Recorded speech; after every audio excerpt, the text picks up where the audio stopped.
the Red River Showdown? Were you just determined to show people that punters can dance too? Yeah, I mean, it's always fun in the locker room just to have fun with your teammates, and just felt like I had something to show. Everybody played well, everybody was in high spirits, and just had to get in there, show them how it's done, show them that punters can dance too. We don't just go out and kick balls, we can have fun too. So, yeah, that was a great time. You do also kick balls, though. Had a pretty good day on Saturday. Yeah, that went pretty well. First start here, so just going to keep building, keep competing every day. It's a competition every day between all of us, but yeah, I'm happy with how it went. Everybody played well. All the snipers that are running down there helping cover kicks and all the protection, everything, everybody just flat out just played well, and it went great. How did it feel to handle those duties for the first time by yourself? It felt great. It was my first time starting here, but at my old school I started for 3 years, so it wasn't anything. Just tried to go at it with the same approach, just go out there level-headed, just have fun, and worked out pretty well. A lot of people probably watch you kick and think that's kind of all there is to it, but what had to develop from week one to now in your game to get to Saturday? Yeah, it was really just constant work every day, just constant improvement. Consistency is really the key with kicking, and it was just working every day, just try to get better, work on one thing at a time. Once you get that, move on to the next thing, and just keep getting better every single week and every single day. Being a specialist is a tight-knit group. When Zach's going through what he's going through the last 2 games, what do you do just to keep him confident, keep him positive?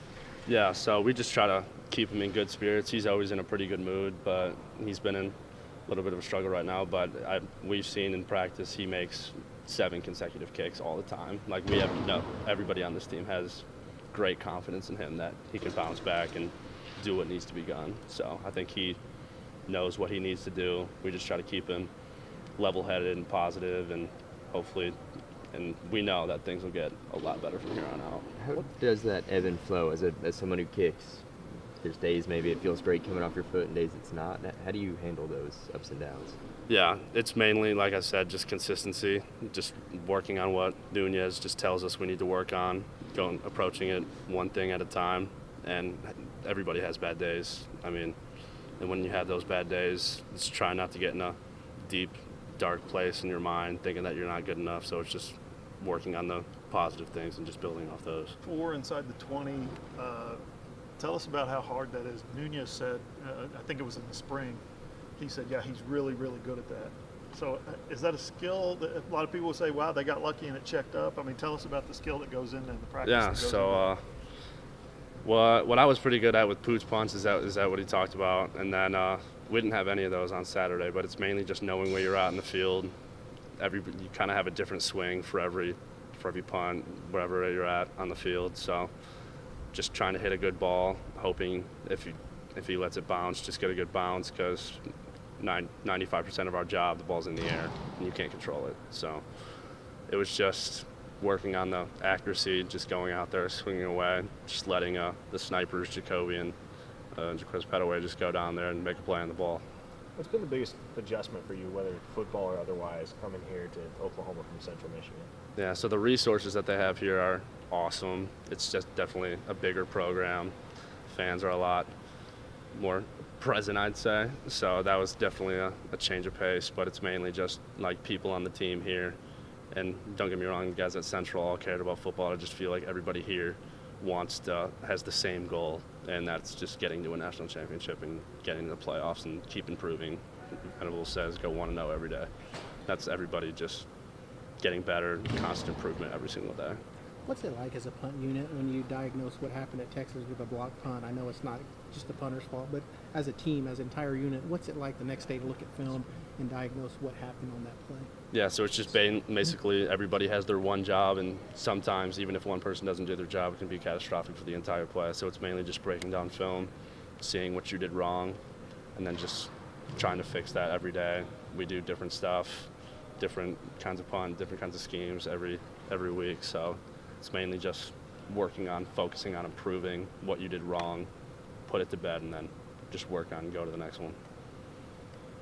How's the wind here relate to what you had in Michigan? Around the same. Okay. Like when I got here, I didn't really know. Everybody's like, it's flat state, so it gets windy. I was like, it can't be that windy. came out in spring ball and it was 30, 32 miles an hour. I was like, yeah, we didn't have that. But one thing, Michigan has the snow and the lake effect, so it can get pretty cold up there. So I haven't really experienced that down here yet, so I don't think it'll be that bad. But yeah, I'd say it's around the same. Sorry you've been asked this before, but just when you decide to enter the transfer portal, what's that process like for you, and how did you kind of get connected with Oklahoma? Yeah, so when I entered the portal, I was kind of just ready to move on from my old school.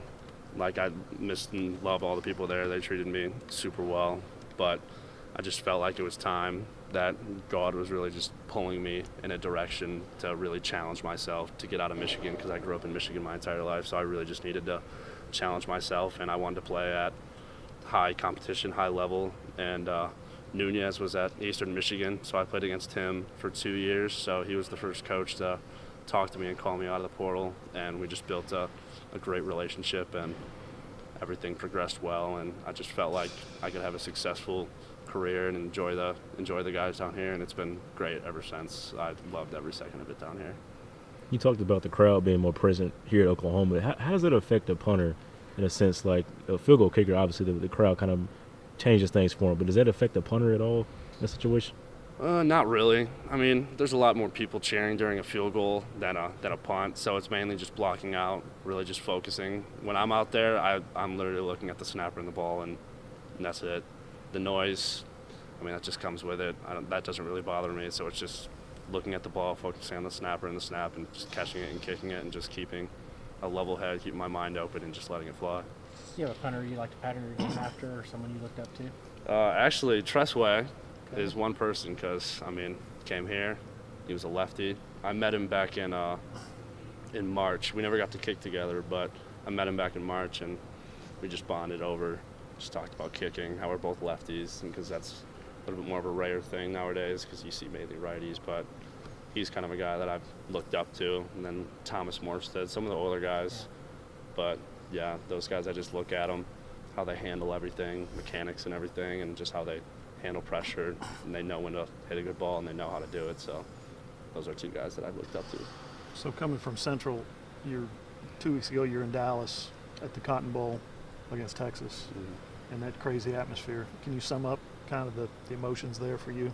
Yeah, so it was a heck of a game, I'll tell you that. But just being in that environment just felt surreal. I've never played in a game like that before, so it was really just, as a team, just handling emotions, not getting too caught up in the moment, and just play the game that we know how to play.